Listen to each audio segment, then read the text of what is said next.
belts, Deontay Wilder. What's going on, Deontay? I'm blessed, man, and highly favored. How about yourself? Hey, man, I'm doing good, man. I'm doing real good, man. Man, how does it feel, man? How does it feel bringing the championship back to America after all these years? It seemed like the Europeans just took over the whole heavyweight scene.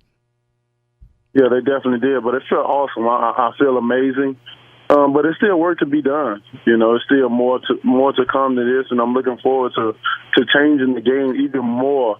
You know, it's a great feeling to being the heavyweight champion of the world, the WBC heavyweight champion of the world, and being American, bringing the belt rifle back to its home. But I want all the belts though, man. I'm greedy, man. It's like a meal to me. I got appetizers, but I'm looking for my dinner now, man. I'm ready. I'm ready to put this thing back where it is, where it's once were and where it belongs. That's the thing, you know. I was reading up on you, and you didn't start out as a boxer. You was playing football. That didn't work out, and you turned boxer. I'm a boxing connoisseur, historian somewhat. Starting in boxing, that's something that normally you start very early in when you're a young kid, because defense seemed like it's the hardest thing to learn in boxing, but it seemed like you've picked it up relatively quick. What made you make the big switch from football to boxing? Well, what got me out of football or basketball or any other sport was my, which now 10-year-old daughter. When I had her at 19, I was in college. I had to drop out for her because I started thinking about her instead of myself. It wasn't all about Deontay no more. Deontay, became a man, and he went out and do grown up things and forced him to have a child. So, when you have a child, sometimes you have to put away your things, and now it's all about the child. But with my child, she wasn't born like a normal child. She wasn't born healthy. She was born with a disability. So that even more brought about a task in life for me. So I automatically knew what I had to do. I dropped out of college. I felt like school is always an opportunity for me to go back, and I felt like she was my sport. It would have been selfish of me to still try to stick there or whatever and let her mom take on all the responsibilities of a disorder that we didn't know nothing about. So, my choice was that, and I decided I thought about, while I was in college, I thought about what I could do to bring in a revenue of money. I thought boxing, I was ignorant to the sport then. I felt like every fighter that was on TV made a lot of money. Yeah. So I hey, I could do this. I got nice hands in the street-wise, but not looking that fighting, street fighting and boxing is two different worlds. Oh, yeah. So I got into a gym, and man, I felt like, that I always put myself in a position to be at the right place at the right time, and God always blessed the right people to come in my life at the right moment of time in my life, all the way throughout my whole life, man. And He still continues blessing me with people in my life to this day. And boxing was my thing. I feel like that He blessed me with the skill and talent to do it, and this was my calling. This is my calling right here. So I'm doing it to the fullest. This Deontay Wilder on the line. Just take it around. Word. This Deontay Wilder on the line. Heated Conversation, Sports Radio 610. Hey, you started boxing in 2005, got in the Golden Gloves. You beat a couple of notable fighters right off the bat. Is that when you knew that this is something that you could do? Well, when even before my first amateur bouts, yeah, when I first had my first sparring partner with a real life pro.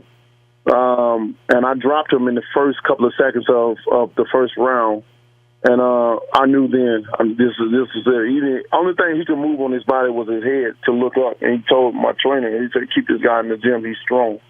And I knew from then, I was like, maybe I have a ability and a skill in this sport of boxing. Learning it, in the amateurs, I had no skill. Yeah, I had no skills in amateur. I had, only thing I had as an amateur, I think you said the wrong thing. The only thing I had in amateur was a heart and will. And sometimes that's all you need. They say skills play bills and stuff, but if you got a man that's determined and got heart and will, he's going to be a hard opponent to beat, and that's what I had. And it surpassed me past a lot of guys, in the amateur division. You're talking to a guy that made the Olympics team and medal all in a year and a half. No one in the history has done it that fast. I've done it. That's another reason I feel like that I was that God, blessed me with to do this. This is my calling. Yeah. Hey, let's go back to January 17th, 2015, Berman Stavern for the heavyweight championship. Man, you just talking about heart, true determination, grit. I saw that in that fight. I saw, at certain times, you was in a certain position, but you fought through it as well as you smiled all the way to the last round, to the last minute in that fight. And that right there told me that you have exactly what it takes to be the heavyweight champion. What was it like being in that fight, man? Man, it was an awesome fight. It was my opportunity to prove to the world what I'm capable of doing. I had a lot of naysayers. I had a lot of critics. They saying this Deontay this and Deontay that, and they felt like they gave Berman more credibility than I, which they gave him really more than what he deserved. But due to the fact that I've knocked everybody out, they always discredit me, and they gave him more credit just because of that.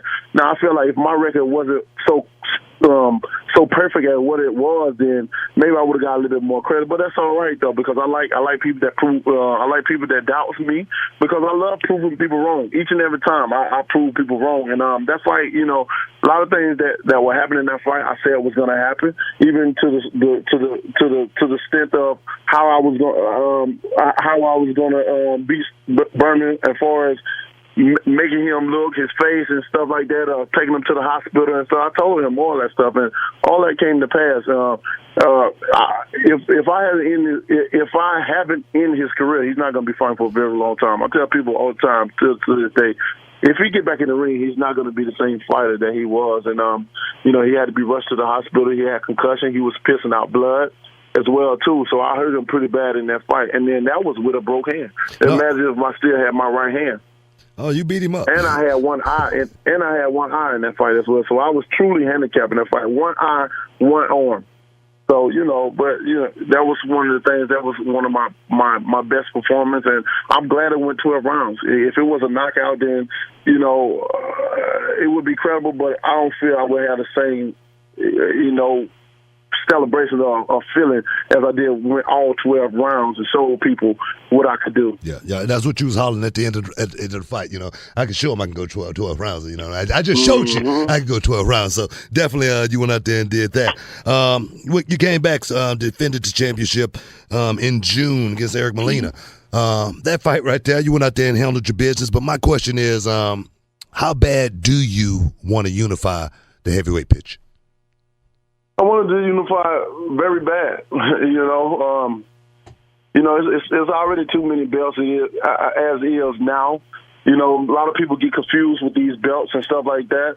It's about time for it to be one champion once and for all, not one champion have this so many belts and the other champion have the remaining of the belt. One champion once and for all, so people won't get confused. So when they say who's the heavyweight champion of the world, they remember one name and one name only, and that's Deontay Wilder. And so it's very important for the unification of this of these titles, and to bring it back to America. I love making history. I've been making history throughout my career, and I'm looking forward to continue to make history more and more as I develop as a fighter, as I move forward in my career.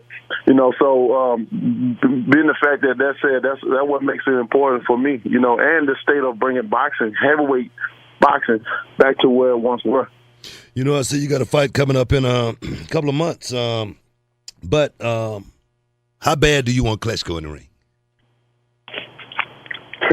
I just stated how bad I want. It's the same as unifying the division.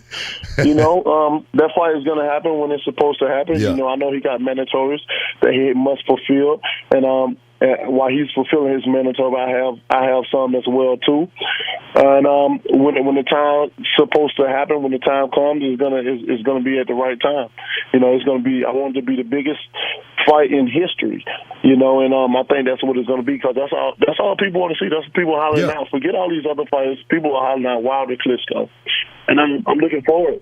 I'm looking forward to it. And we're not gonna rush nothing because I'm a man that believe in timing.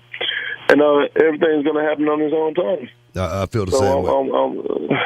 Yes, sir. So when it do happen, it's going to be a wonderful thing. So look, I'm just telling people to stay patient, because that's one of the things we lack as humans. Yeah. Patience is a virtue, and people just don't have patience. They sometimes want things now, right now, and they won't work like that.